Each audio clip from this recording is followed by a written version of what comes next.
welcome to Overtime. We are tracking the status of Milton, the projection for when it is going to strike, and the strike is actually defined as when 50% or more of the eye wall has gone over land. The projections have actually been moved up several hours. They are saying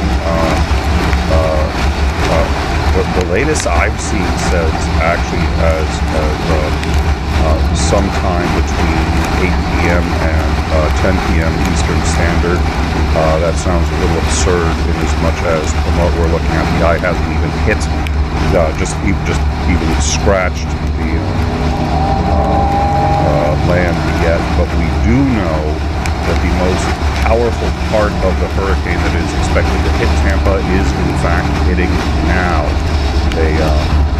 We don't know how much they are on storm surge, but we know that they're getting the bulk of what they're going to get in terms of the most powerful of it right now. As 𝐍𝐢𝐜𝐴𝐿 had pointed out previously, it's not just the power of the initial impact, but how long it continues. And what you're seeing here on our center screen, right down below me, we have Tampa, Florida on the left, Sarasota on the bottom left. We have Fort Myers on the right, and it appears that Fort Myers has, that area has lost power, and the camera is rotating on the upper right. Right now it is east of Sarasota, Florida. We know that a large number of tornadoes have spawned, speaking like a gamer, have a touchdown between Tampa and Sarasota. We're going to show you right now. Let's see if we can get this footage up. Pause. Oh, it's also playing. I'm reporting on screen. Sorry for on scene. So forgive the wind noises. Yeah, Yep. Thank you. Sorry about that. We've got I have we strapped 𝐒𝐻𝐿 to the top of one of those wind chasers, and he's the audio kicked in on that as soon as we went live. My bad. So I'll have to repeat everything, I think, because you probably were not able to hear that. So thank you for letting us know. So they've updated the landfall projections. They've added. They've said it's going to strike several hours sooner. It looks to me, from what I'm seeing, they're looking at 10 p.m. Eastern. They're saying anywhere between 8 and 10 was the last I saw. That was an update an hour ago. 8 is in 20 minutes. It's not going to officially have struck in 20 minutes. It's still a little far out for that. So, what it looks like we're talking about now is maybe a strike in about 2 hours. From now, a strike is when 50% of the eye wall is over land. What you're seeing in the center screen here, Tampa, Florida on the upper left. Lower left is Sarasota. Lower right is Fort Myers, which appears to have lost power in just the last few minutes while we've been keeping an eye on it. And the upper right is a rotating camera, and it's currently on east of Sarasota. The number of tornadoes that have gone and struck simultaneously was at a minimum confirmed 18 tornadoes throughout Florida. It seems they've got about as high as Orlando. We don't know of any tornadoes that have formed north of at Orlando or north of it. The number of tornadoes now has dropped dramatically. They are expecting tornadoes throughout the night, but it's dropped dramatically, and I want to ask 𝐒𝐻𝐿 about that because I know he's got sort of an answer as to why. We are going to show you some footage now. This was two tornadoes that struck. Let's see here. Looks like 2.5 or 3 hours ago. We're going to put that up. That's what you've been hearing on the loop. So we'll see if we can get this done right for you here.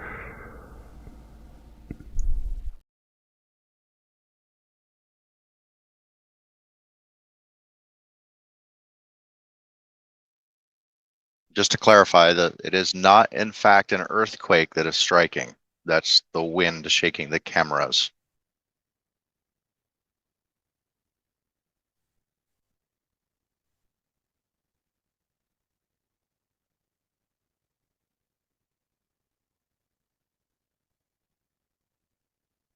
Yeah, it really does look like an earthquake on those. I mean, it really looks like an earthquake on the cameras, but and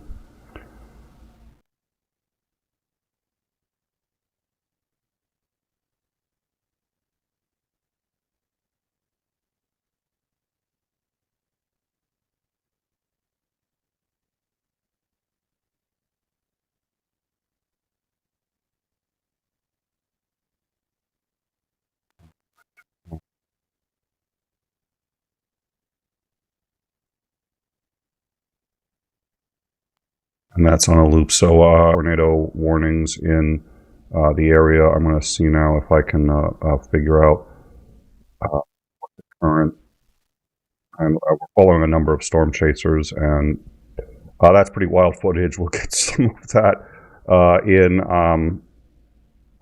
Wow, I remember when I used to think that was a good idea. And Bregwin is correct. My apologies, folks. It looks like, and let me see why I missed that because I don't like. I really hate putting up the wrong footage. Thank you, Bregwin, for the correction. The poster account looks a little sus horror and stuff. Oh, if I had read that, I would not have posted it. All right, my bad. That is yeah. All right, so that we will pull that out. What we do have that we know is accurate is this one. This is which one this is? That's the sheriff's office in Fort.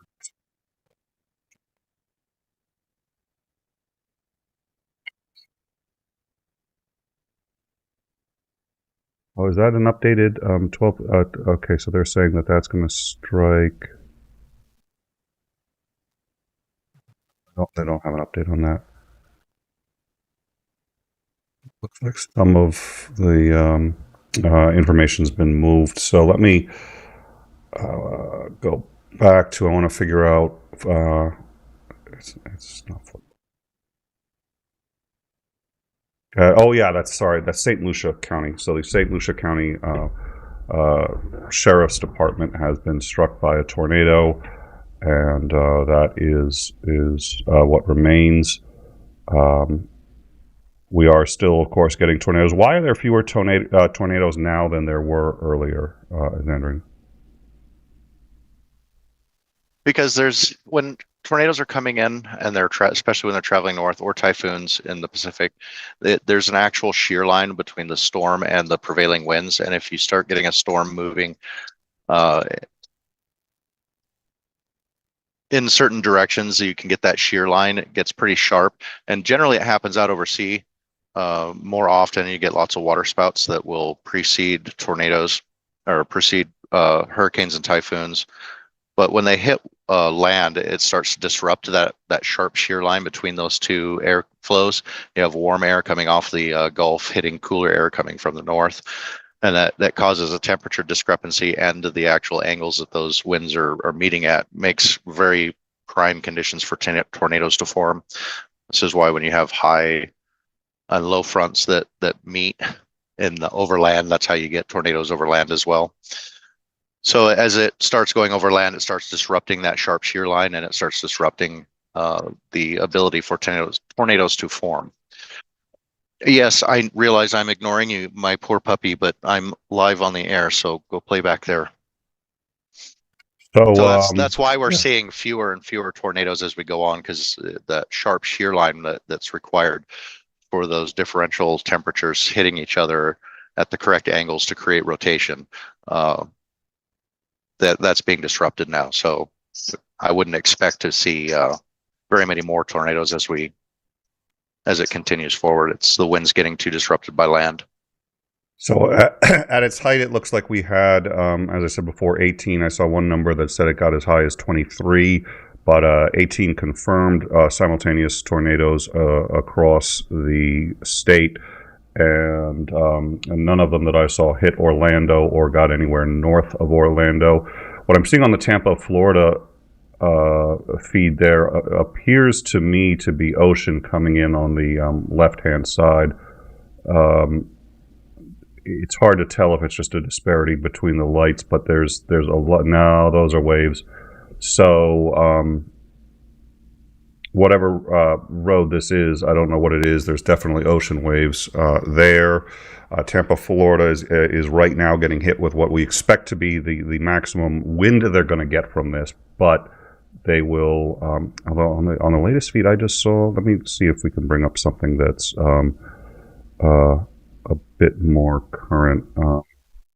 We do have, and this is I'm going to, this is let's see, storm chaser in the area.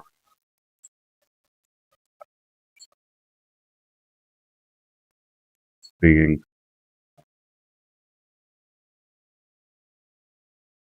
so, we definitely to him. This is Max Velocity, who's also listing no current tornadoes. So we'll put and let's see for him. Okay, so he's got a live radar saying that it has not made landfall. So that's the first that we've got. That, and let's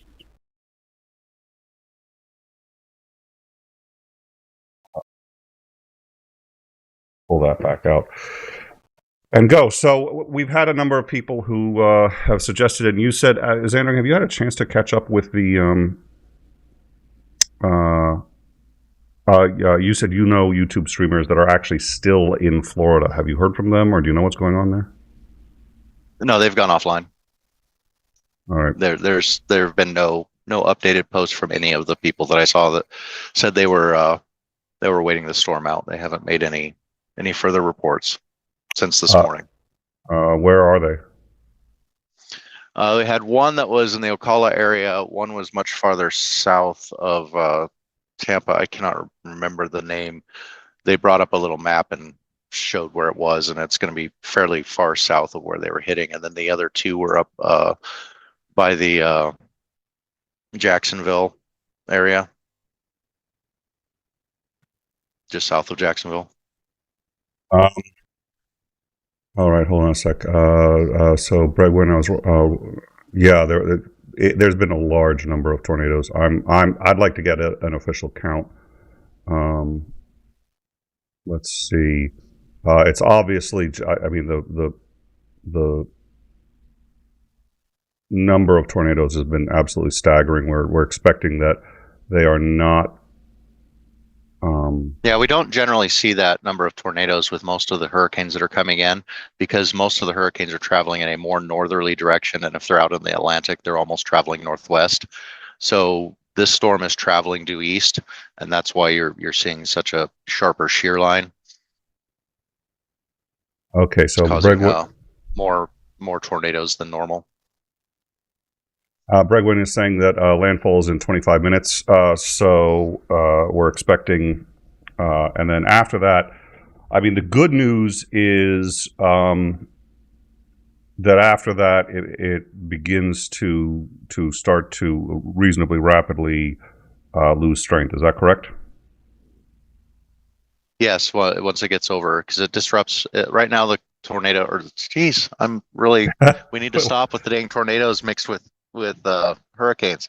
Hurricane is drawing a lot of its energy from the very warm, wet waters of the Gulf, and as it hits land, it loses that. So and as it approaches land, as the water becomes shallower, it is not able to generate as much energy, and so, yeah, running into land tends to dissipate hurricanes very rapidly. Although it still has large bands of rain that linger, but the driving forces tend to die off very quickly. It's amazing how much land disrupts airflow.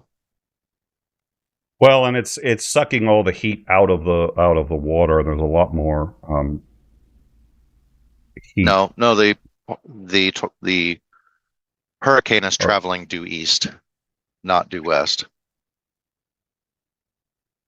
Yes, but I'm sorry. It's being fueled by the warmer waters of the Gulf. Once it hits the land, it loses its primary fuel source. Is correct. That's also why hurricanes tend to lose power as they travel north in the Atlantic as well. They tend to peter out if they travel too far north, which is why you rarely see hurricanes hit in New York and Boston. It has happened, but it's unusual. So we're going to put up now a power grid map, and it looks like, I mean, you can already see where it's basically making landfall is exactly what you'd expect. Where it's making landfall is where we have the greatest amount of power loss in the Tampa area. I believe that's going to be sort of it actually, there's the county. So what I want to do is just, okay, so most of us can identify Florida by Orange County, which is right here. The tornadoes that I'm aware of we're all south of Orange County, so we're expecting a lot of damage in this area, especially where you see these power outages. St. Lucia was hit repeatedly by tornadoes. The first few ones that we covered earlier in the show, we had 3 or 4 simultaneously in St. Lucia. It looks like they are roughly 30% power loss. That's about 20% power loss, all that orangish area right here. So far, actually, Florida seems to be doing very well regarding power. So that's actually genuinely impressive. I think we're in for a long night, though. It still has not yet made landfall. Once it makes landfall, everything, let's see. So that's Hernando County, but that's so everything. Tampa and immediately north of Tampa is going to get pretty hard, and then as it comes around, see if I can get a. Sorry, we had them up, and now we do not. So apologies for that.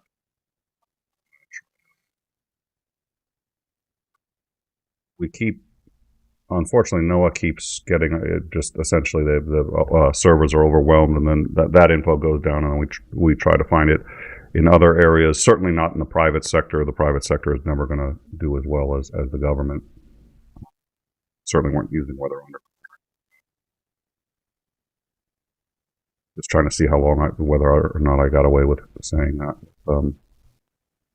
Xander. Doing research, man. Oh, doing research. Okay, good. Good. Well, we've got some going on the Discord, so let me, while I've got everybody, and Bregman deleted the video. Thank you for being on that. We are currently tracking it on the disaster news. I think some of it moved to the discussion, so I'm a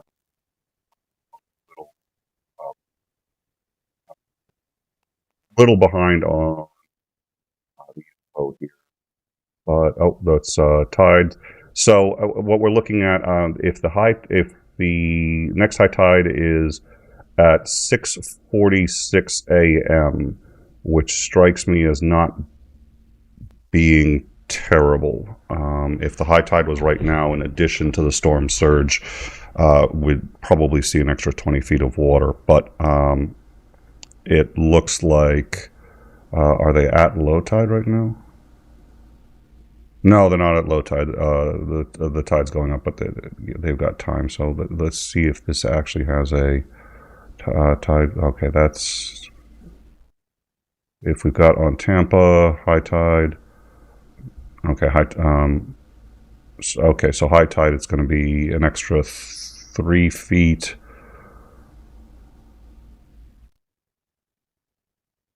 That can't be right. All right, I'm going to say it's right. We'll just say, okay, so it's basically 6 a.m.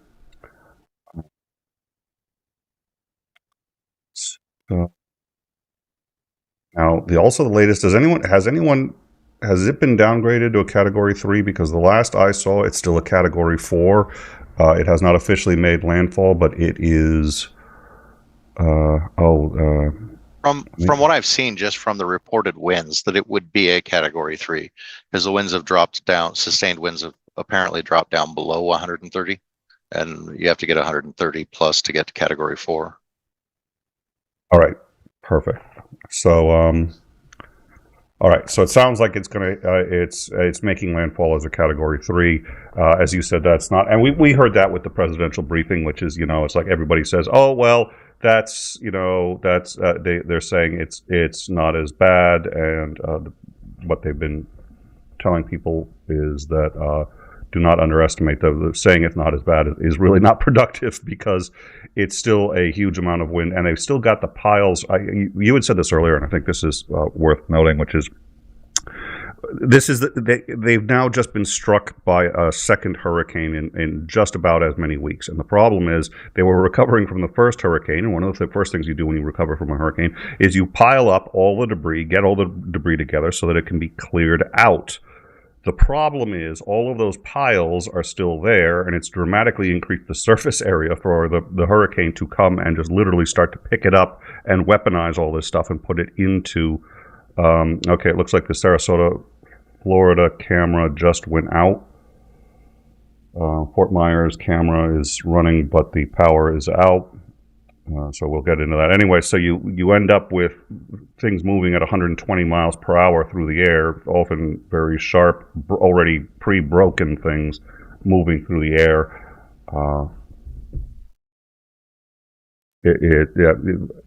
I think one of the things that's really making this storm so much worse is the fact that it's coming on the heels of another one that they hadn't recovered from.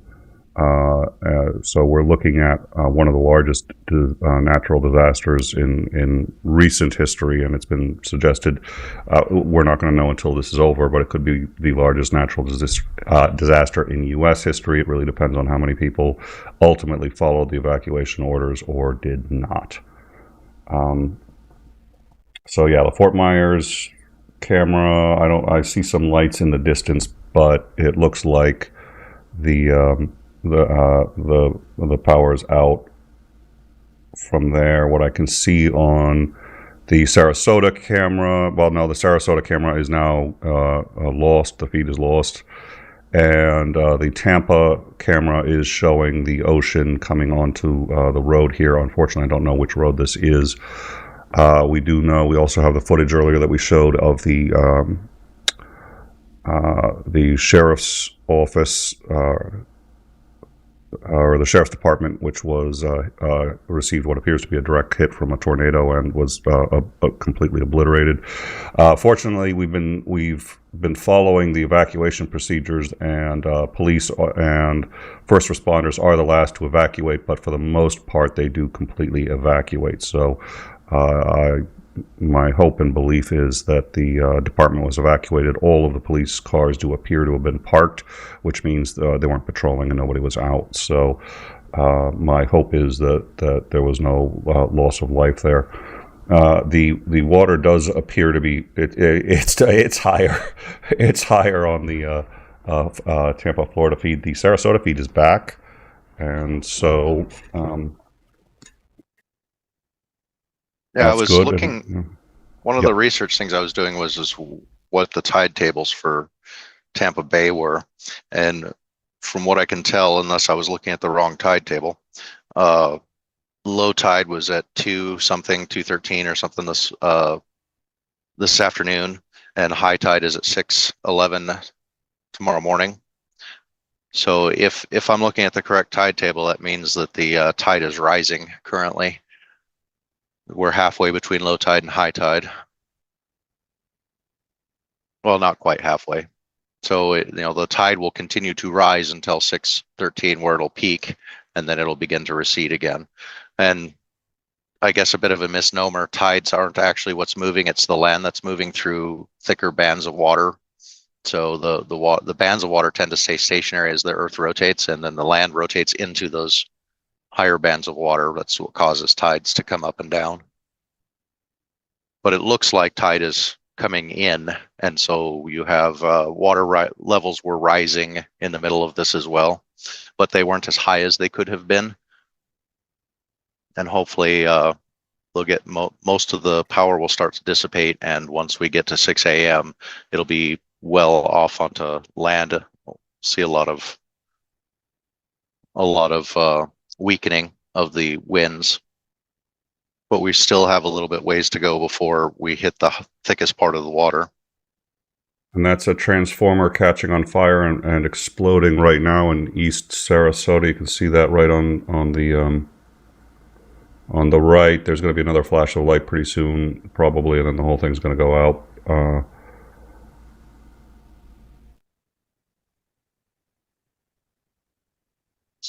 Whoa, that it looks like a transformer blowing, but they normally go much faster than that.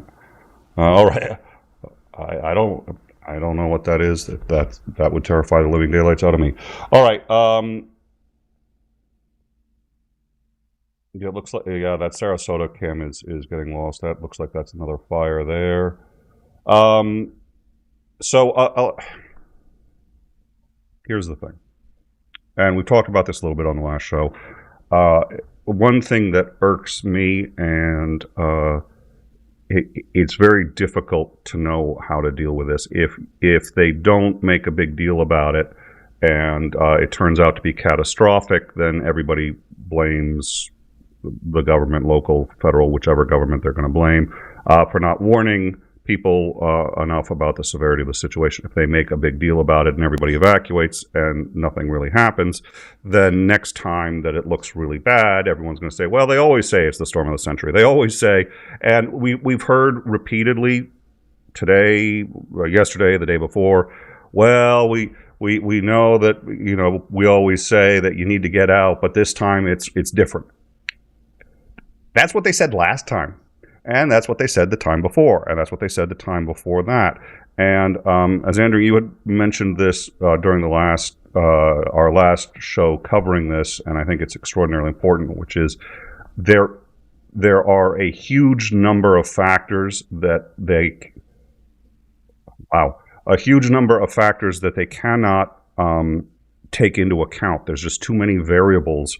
That's why when you see the cone that projects where the hurricane is going, that cone is wrong 1/3 of the time. So 1/3 of the time, it actually lands outside of that predicted cone. So we even think of that cone as being reasonably sure, okay, it's going to be somewhere in there. No, that's only right 2/3 of the time.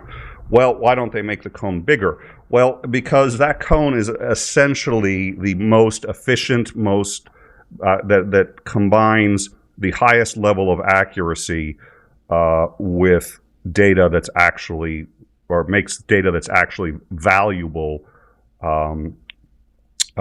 as a projection. If they make the cone any bigger, there's no real point in making any projection.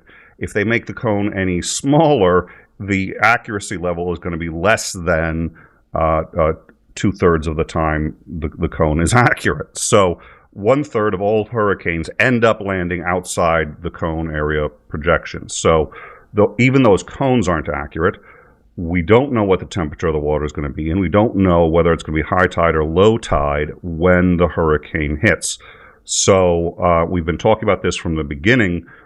If it hits at high tide with what was appearing to be the highest level of storm surge, which was, if I recall, 31 feet was what they were saying, in conjunction with a high tide, and then the waves on top of that, absolutely devastating. If it just happens to turn, it did turn south a bit, which means the sort of funneling effect that everybody was talking about, where the water would go into the bay, circle around, but not be able to get out of the bay, which would just cause an even stronger surge just because of how Tampa Bay is formed.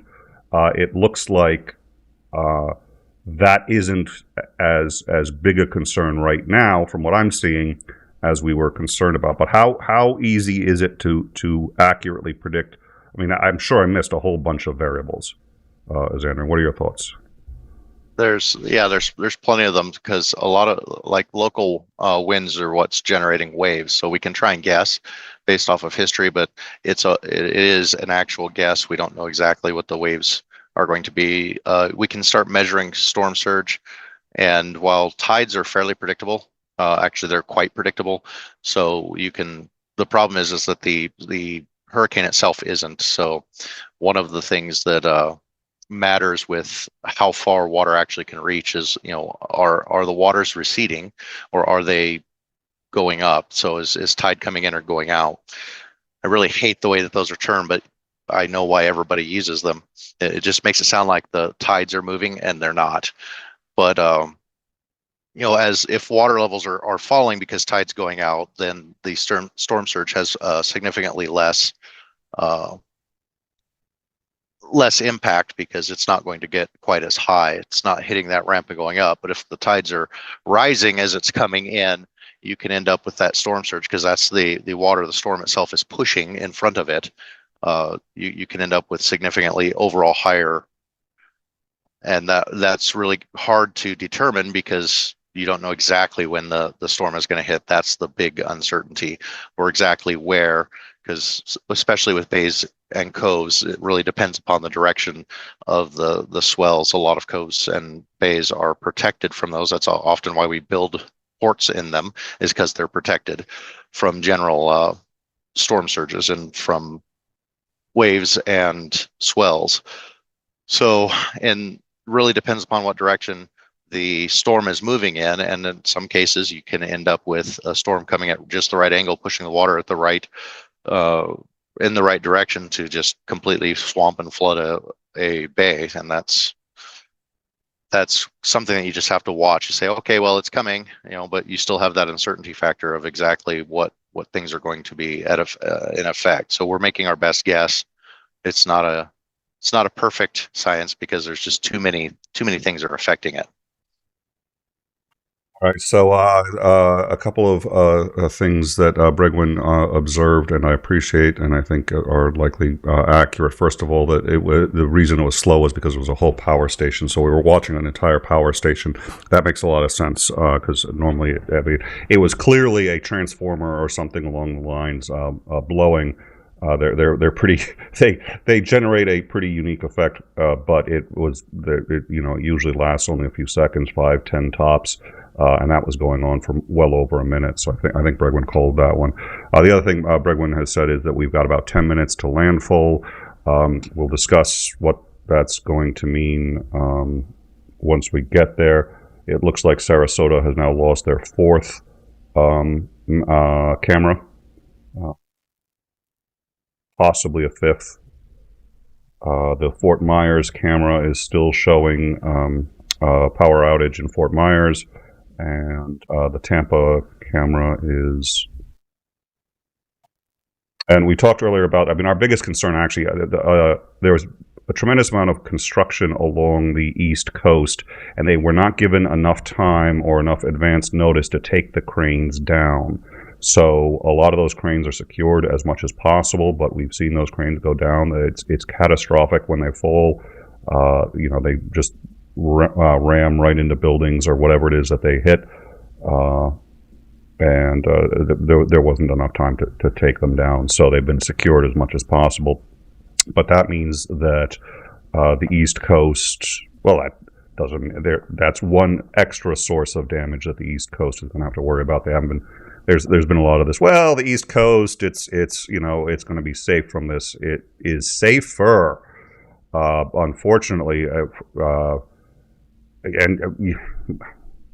Actually, the East Coast is still going to have a hurricane roll over it, where it's just going to be a slightly less powerful hurricane than what hit the West Coast, but it'll maintain enough power through the entire peninsula to still be a hurricane when it hits the Atlantic again.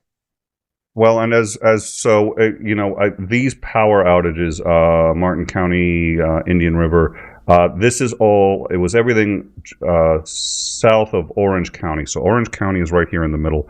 All the hurricanes were in, not the hurricane, now I'm doing it. It's contagious. Mm-hmm. All of the tornadoes were in these areas right here. Again, the highest number that I have confirmed is 18, although I've heard a source that said it was a 23, and I heard another source that was actually even well above that, but none of that is I haven't been able to confirm it yet, so we don't know. So we're going to say 18 tornadoes simultaneously being tracked in this area right here. So this damage is from the hurricane. Now, from the tornadoes. Now, is this what you were talking about with the wind shear? Is that the reason why So as the hurricane approached, the tornadoes were actually more on the other side right here, not Right, not because as the central power of the storm that's generating all of the winds, not enough of it was over land to start disruption. So you had a fairly sharp shear line that started going across. And since the northern winds are slightly protected by the peninsula there as it's coming south, they can push farther south right off that coast. So you ended up with, along that kind of central eastern section, or central eastern section of Florida, an actual shear line of very warm, energetic wind moving almost perpendicularly, and in some cases almost in opposition to the general wind flow and the jet stream coming off from the north, which was much cooler, drier air. And anytime you put cool air, cool, dry air, and warm, moist air with energy coming together in opposition to each other, that's the exact conditions for tornadoes to form. And that rotation, it causes a whole bunch of rotation in the local air currents there, and it can generate very powerful cyclones, which is tornadoes.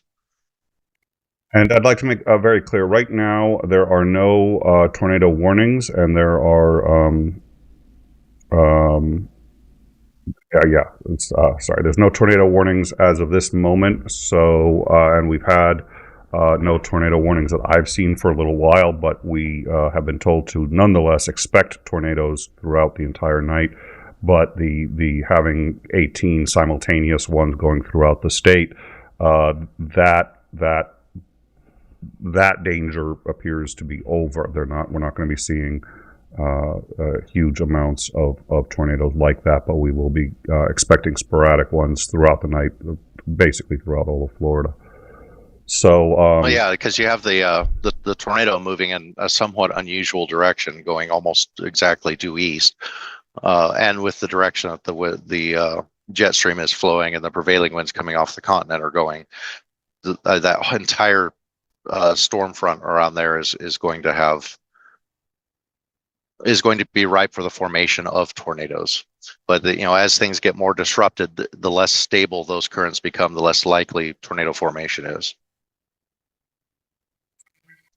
Let's see if we've got anything new. All right, so honestly, even Tampa right now is still below the 60% power loss marker, which is really nice to see. Wherever we're so Sarasota. That's encouraging. Yep. Sarasota looks like they're out of power, at least in this general vicinity. Sarasota was one of the areas that was getting hit pretty hard with the tornadoes we've got now. It appears like we've gotten the well, that's interesting. And Fort Myers is out. So that's where we stand. We're going to cover this at least until landfall. We're going to talk a little bit about where to go from here, what we're expecting to see from here.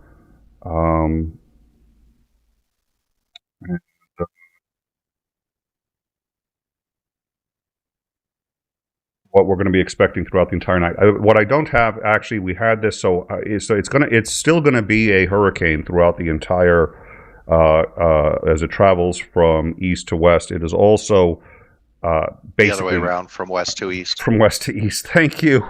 It's also basically going to be as large as the state itself. The hurricane is so large now that it's going all the way from the top of the state to the bottom of the state.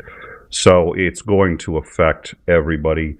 There are still areas in Florida. Obviously, Florida is not the same as North Carolina or some of the other states where there are, in some cases, as many as dozens, if not the highest I heard. Now, this is anecdotal, so I don't know. As many as 100 people trapped in areas that first responders cannot get to because the roads are gone. It hasn't been that bad in Florida, but the evacuation was made a lot more difficult. They lost in the first day 30% of all of the gas stations were out of fuel. So And we saw those lines of cars, and in many cases on some of the freeways, the cars ran out of gas on the freeway, clogging the freeway so that they couldn't evacuate. It looks like there was still a largely successful evacuation. The police were going with tanks of gasoline to fill the cars so that they could try to keep it moving. So there was a this had been expected, but like I said, we still don't know. It looks like these evacuation orders were pretty well heeded. You and I both know exceptions. I think, unfortunately, many members of our live chat know exceptions. That's one of the reasons we decided to come back on a little early. I don't want to be overly dramatic about it, but we try to avoid hyperbole here if we can. One of the other challenges that they're facing too is because the central part of the storm is cutting right through the center of Florida, bisecting it north and south. That devastation is going to create difficulties in logistics getting to the southern part of the state. So in areas, like Miami and down there, they're going to be seeing some difficulties as well, though at least if there isn't widespread damage in those areas, you can fly over the more damaged areas and you can send boats around. So there's a lot more avenues to resupply. One of the issues with the central Appalachian area is, that's all mountain. A lot of those roads are cut into the sides of mountains. If those roads are gone, you can't get other vehicles. And it's not like there's waterways that you can really follow either, because any of the waterways that were passable are now choked with debris and bits of bridges and stuff that have been washed down them. So yeah, about the only way that you can try and get to some of those more remote areas throughout the mountains is by air, and they just don't have enough air assets to be able to do that, and it's incredibly slow going, because in many cases I've seen lots and lots of footage of lots of the damage in Appalachia where the roads are gone. You can't even tell there ever was a road there. It just looks like a valley now with a large river at the bottom of it. It's like there used to be a whole ass road that ran along here, and it's just completely gone. And in many cases, a lot of those areas were only accessible by those kinds of roads, and they're just not there anymore. At least here, they can still easily fly stuff over. The airports in the south should still be working, so they can run actual fixed wing aircraft and move supplies and stuff. But it is going to be a challenge for logistics in the southern part of the state as well. So Carpazian is telling us that landfall has been confirmed. We've got a screenshot, and I'm having a hard time expanding that. Oh, there we go. That's big enough that I can see. That's a little too big. There's an abundance. Okay, so it is a Category 3 hurricane, 120 mile per hour sustained winds. It has officially made landfall, and it is expected to continue. And what I'm trying to see here is that it's going to be a Cat 1 by about 2 a.m. And if I'm seeing this projection correctly, let's see, that would be halfway between. So it should exit the state of Florida. At least the eye wall should be off the state of Florida. That is by probably about 10 a.m. So from now to 10 a.m., we are expecting the hurricane to be overland. Thank you for that, 𝐍𝐤𝐜𝐴. I appreciate it. And then 𝐍𝐜𝐴 did give us one other interesting thing that I want to look into here, because this was actually exactly what I was looking for. Yeah, so it looks like where we are right now. Okay, that's at 200. So yeah, it's a little less than halfway to high tide. So it looks like high tide, the hurricane will still be in Florida, but the eye wall will have passed the center part of it. It will actually probably be right about over Orlando by that point. So at that point, does it start actually sucking water out of? If I recall, it's going to start sucking water out of Tampa. So if Tampa has been flooded, you can get some sucking water out, or is that not accurate? Well, depends. I mean, with the direction that the wind's blowing, it will help to try and get, the wind will help push water, but the tide going out, it just means it's going to start dropping the water levels. That's very helpful because the lower the water level starts getting, the easier it is for inland water to get out. So it's not more that it's sucking the water out, but it's stopped blocking the water from getting out. Okay, that makes sense. That's an important distinction. Thank you. I'm going to make one more checkup. So we do have landfall has been confirmed. No significant increase in the amount of power outages. We do expect that to change, obviously. Are those people walking flashlights in Sarasota? Okay. Yeah, yes, it does look like that's exactly what that is. Yeah, well, and we've talked about this before, the gallows humor. I was about to make a joke. I was like, it's actually important to try to have a sense of humor because you're going to have to dissipate your own, being triggered somewhere or another. This is not easy to look at, but I'm not gonna go there with those two right now. They want to go do that for whatever reason. Wish them the best of luck. All right, so I'm going to quickly take a look at the latest storm surge prediction map. It is holding at between 10 and 15 feet storm surge. I think now that the eye has made landfall, the storm surge, at least now that's in Tampa. They're still going to see the effects of the storm surge, but once the eye passes over, it's going to start to go down. On the west coast, they're looking at, let me just get that up. On the west coast, they're looking up to about 6 feet of storm surge, which is a lot, especially along, there's a lot of people living on the coast there, but it's certainly a lot better, and we're still not going to be looking at high tide when that hits. It looks like the tide, the eye will pass over that before high tide, so that is a lucky blessing, I think, for the people in that area.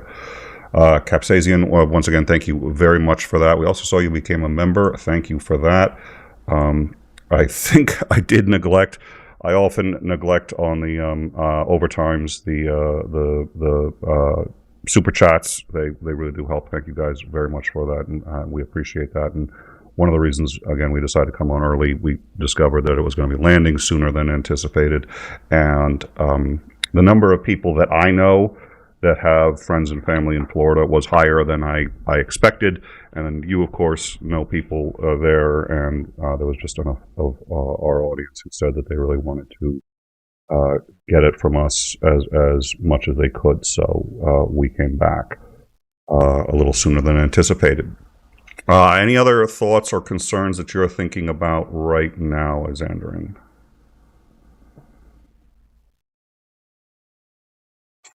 And you, okay, I'm going to assume you're researching something, and we'll, yeah, that's definitely ocean water on that's not just rainwater, that's ocean water on it helps. Tampa.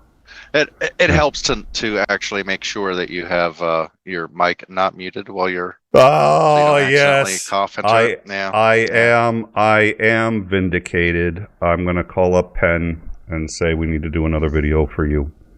Yeah, absolutely. Hey, well, I mean, I am in a truck, and I guess the doggo's passed out on her back. She got tired of squeaking her squeaker toy, so I'm trying not to be super annoying with the extra noise. So I've been trying to mute myself. So at least upon landfall, it's a little bit encouraging. It's definitely not the worst case scenario. The timing was a little bit better for the earlier that it made landfall, the better, just from the tide tables, and just the number of places still have power right at this moment. I mean, it's a bit encouraging that it's not going to be quite as bad as as it absolutely could have been. Is Ethan still in the live chat? I saw ProLib in the live chat earlier. Not sure if he's there. Ethan, if you are, please feel free to drop your. And we haven't covered it, but I know what's going on in Asheville and what you've been seeing, and you've been. It's an important subject to you. We've been watching. Drop your fundraiser in the general, please, so that everyone can see it, and we'll make sure that people see it. Thank you. Good to see you, by the way. All right, I'm sorry, you were saying? I was. Were you? I don't think I was. I think I was done. Because I know you absolutely would not have interrupted me, because that's just not who you are. No, I'm definitely not an interrupted kind of person. I respect all people, especially co-hosts of the show, as Ethan will attest, I'm sure, especially for $50. So, any thoughts? And remember, I'm not the kind to interrupt. I'm not the kind to interrupt. No, absolutely not. Never. You would never interrupt. I'm going to give you as much time as you need. And please continue, and we'll even if it's like 5 or 10 minutes, because I want to show you all the respect you deserve.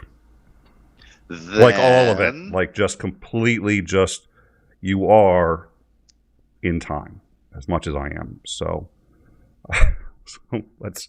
I think that's a bit of an exaggeration. Yeah. Well, if it's a chance to annoy the living daylights out of you, I'll take it. All right. I'm kind of hard to annoy. I've noticed that, which is why the show works. It is mildly frustrating, because like we've had it where it's Mouty and I ganging up on you, and nothing. And then after the show, I was just like, sorry if that was too much. You're like, if what was too much? I was like, son of a. Like. Yeah, it's you start doing things to annoy me, like threatening to start calling me at 1 a.m. and continue until 7 a.m. And it's like, I do have a volume control on my phone. I don't recall. It's not going to bother me at all. I do not recall threatening to call you at 1 a.m., Your Honor. Or threatening to call him, Your Honor. No, I wouldn't. I have no recollection of said events. Said events, exactly. All right, so thoughts. We do have a couple things that we're going to need to get into, but thoughts. I'm hopeful at this point, looking at the area. I mean, there's obviously some other damage that wasn't necessarily foreseen, from tornado damage. But overall, I'm a bit optimistic that this is not going to be nearly as bad as it had the potential to be. That's what Still it not sounds good, but I mean, when it's like choosing what is the joke about choosing the lesser of two weevils? You still get a weevil. So, they still got a hurricane and they still got damage, and there's still going to be, serious threat to life and injuries, etc. So when I say I'm optimistic, I'm optimistic that this is, the death toll is not going to be as bad and damage is not going to be as bad as it definitely had the potential to be. So, yeah. Hopefully it keeps going along this streak, and we can come out of it a little bit better. Yeah. So I'm gonna do what I usually do, which is take something that could easily be said in probably 3 or 4 words and maximize it to 20 or 30 sentences. So media is hard. And we got a lot of reports that this is a once-in-a-century storm, and it still very may well be that. Certainly, the power rate with which it built was unprecedented.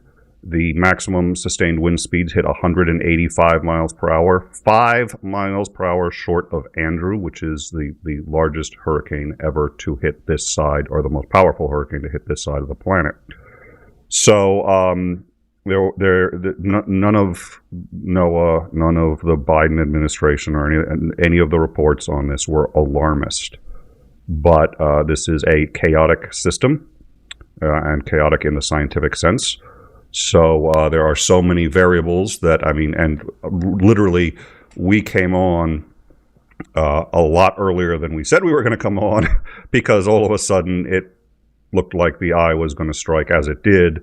The original projections were between midnight and 2 a.m., and it hit more than 4 hours before the initial projection. The fact that we know as much as we do is a miracle of science and through the hard work of a huge number of people. Sometimes they think it's going to be worse than it is, and sometimes they think it's going to be better than it is. It is actually a testament to the people who evacuated and who got out, because it really sucks to have to get out and leave your home, and it sucks even more.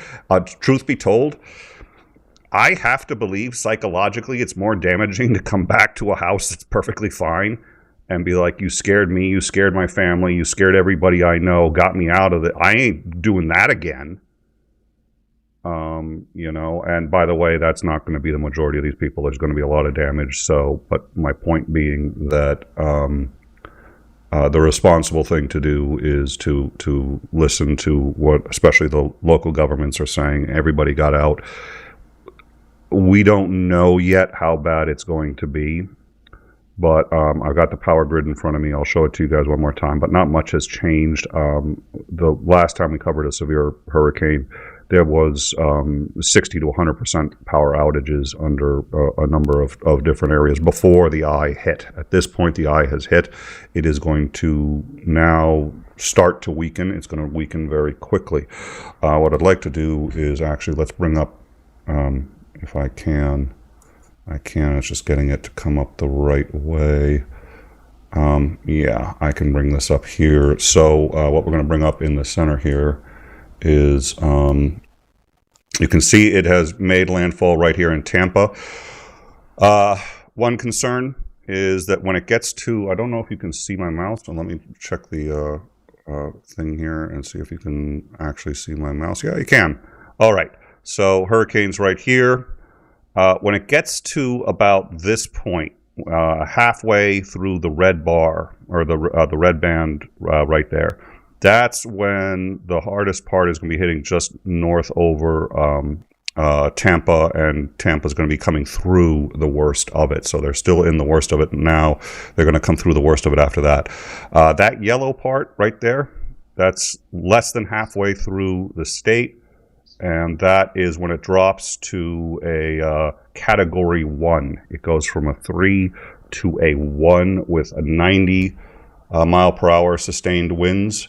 So that's a dramatic drop, and I think that's very important to realize that now what was the time? I think they're looking at 2 a.m. for that. So that was the outside ballpark on when it was going to hit. It looks like by 2 a.m. it will drop to a Category 1, and then when it's going to go about halfway through that bar. So halfway to when it gets to green. Green is a tropical storm, and that's at 2 p.m. So somewhere about halfway between 2 a.m. and 2 p.m., it's going to exit, still losing speed. But going from a Category 3 to a Category 1, I think, is going to help. Obviously, if you take a look at this, both coasts, both sides, there's a reason people think that the East is usually a lot safer. It is safer. It is not safe. It's got its own unique problems that make this particularly dangerous. So until this is over, nobody can say that there is a safe part there, and that's why so much of this is red right here along the coast. But it is looking about as good, I think, as we could expect. So I don't want to say it is good because we don't know.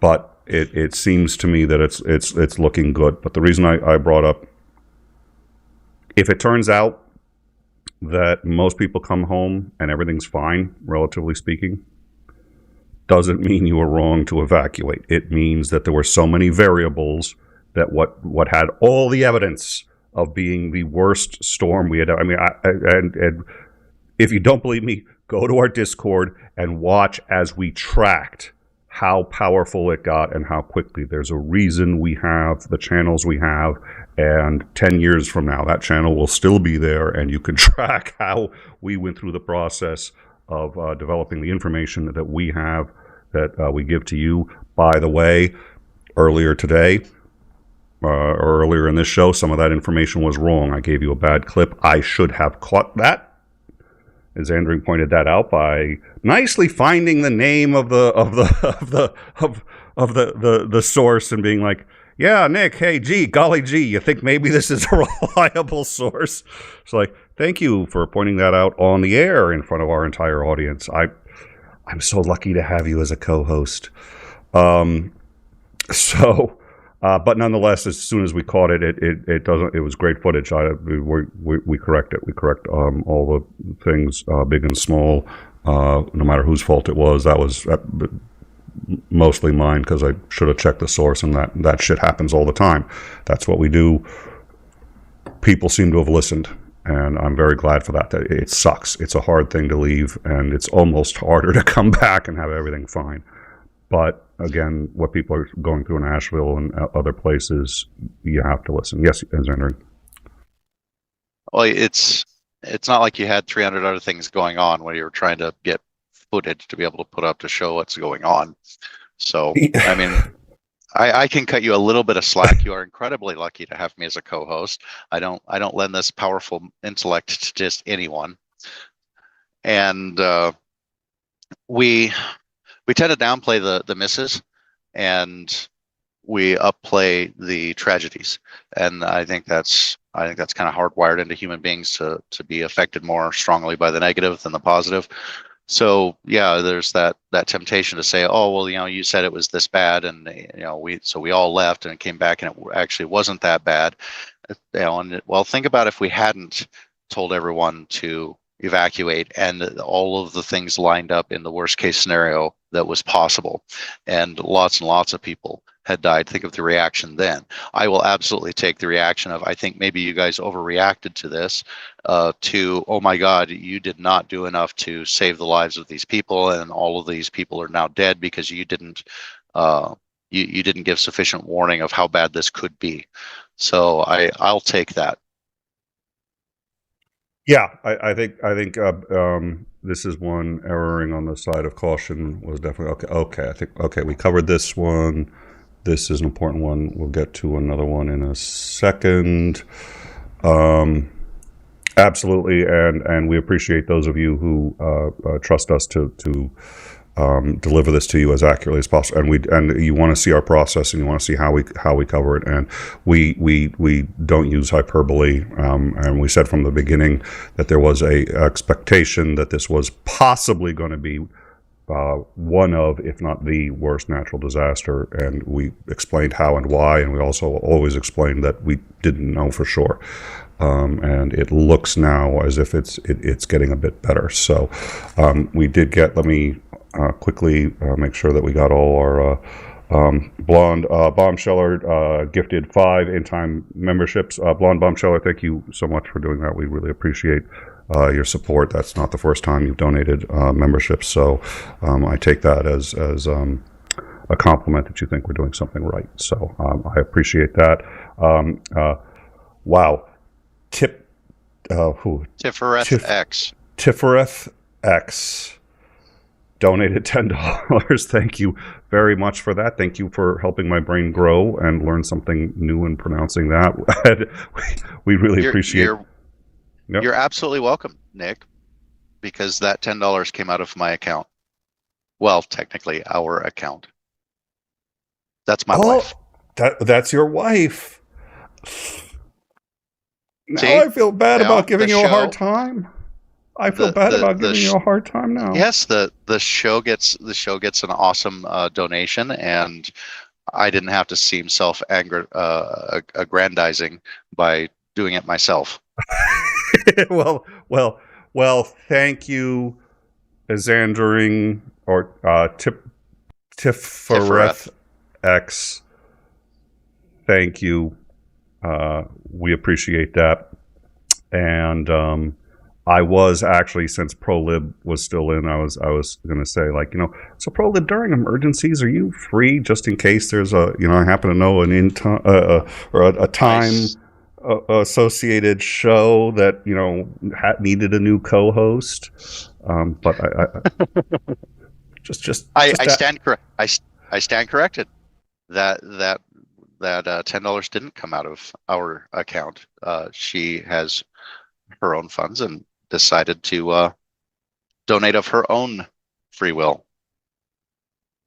Well, that was awfully kind of you, and thank you for letting me borrow your husband. I say that more often.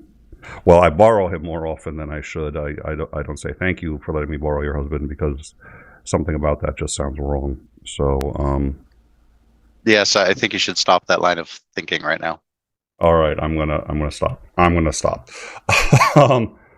So again, with the gallows humor, we're all trying to take a break, and we also appreciate our audience letting us take a break sometimes when things get a little heavy. So we're not out of the woods. Nobody in Florida is out of the woods. We are looking at the following. The number of tornadoes has at present dropped to 0. We do not believe it will stay at 0. We believe there will be intermittent tornadoes throughout the entire night.